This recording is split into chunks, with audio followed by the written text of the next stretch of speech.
ચાલો વિદ્યાર્થી મિત્રો, આજે ધોરણ 7માં યુનિટ 1 વિની સ્માઇલ એમાં એક્ટિવિટી નંબર 1 એટલે કે પ્રવૃત્તિ નંબર 1 જોઈશું. તો ધ લિટલ વન એટલે કે નાનકડું બાળક. શું થાય? નાનકડું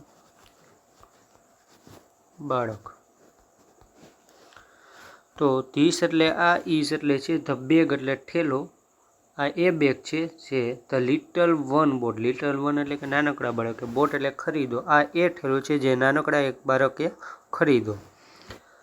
ધીસ એટલે આ, ઇઝ એટલે છે ધ બટરફ્લાય, આ એ પતંગિયું છે. ધ લિટલ વન એટલે કે નાનકડા બાળકે કોટ એટલે કે પકડ્યું, આ એ પતંગિયું છે જે નાનકડા બાળકે પકડ્યું. ધીસ એટલે આ, ઇઝ એટલે છે ધ કાઇટ એટલે કે પતંગ, ધ લિટલ વન એટલે કે એક નાનકડા બાળકે ફ્લ્યુ એટલે કે ચગાવી, આ એ પતંગ છે એક નાનકડા બાળકે ચગાવ્યો. ધીસ એટલે આ, ઇઝ એટલે છે ધ વિસલ એટલે સિસોટી, ધ લિટલ વન એટલે કે એક નાનકડા બાળકે બ્લ્યુ એટલે કે વગાડી, આ એ સિસોટી છે જે નાનકડા બાળકે વગાડી. ધીસ એટલે આ, ઇઝ એટલે છે ધ બેલ એટલે કે ઘંટો, આ એક ઘંટો છે. ધ લિટલ વન એટલે કે એક નાનકડા બાળકે રેંગ એટલે કે વગાડ્યો, આ એક ઘંટો છે જે એક નાનકડા બાળકે વગાડ્યો. ધીસ એટલે આ, ઇઝ એટલે છે ધ સોંગ એટલે ગીત, આ એક ગીત છે. ધ લિટલ વન એટલે કે એક નાનકડા બાળકે સેંગ એટલે કે ગાયું, આ એક ગીત છે જે એક નાનકડા બાળકે ગાયું.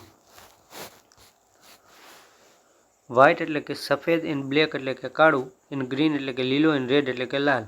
સફેદ અને કાળો, લીલો અને લાલ. ધીસ એટલે આ, આર એટલે છે ધ વર્ડ્સ એટલે કે શબ્દ, ધ લિટલ વન્સ એટલે એક નાનકડા બાળકે રીડ એટલે કે વાંચ્યા, આ એ શબ્દો છે જે નાના બાળકોએ વાંચ્યા. ધીસ એટલે કે આ, આર એટલે છે ધ પિક્ચર્સ એટલે ચિત્રો, ધ લિટલ વન્સ એટલે કે નાનકડા બાળકે ડ્રુ એટલે કે દોર્યા, આ એ ચિત્રો છે જે એક નાનકડા બાળકે દોર્યા. ઓલ ધીસ થિંગ્સ, ઓલ એટલે કે બધી, ધીસ થિંગ એટલે કે આ વસ્તુઓ, આ એ બધી વસ્તુઓ છે જે ધ લિટલ વન્સ એટલે કે એક નાનકડા બાળકે ન્યૂ એટલે કે જાણી, આ એ બધી વસ્તુ છે જે એક નાનકડા બાળકે જાણી હતી.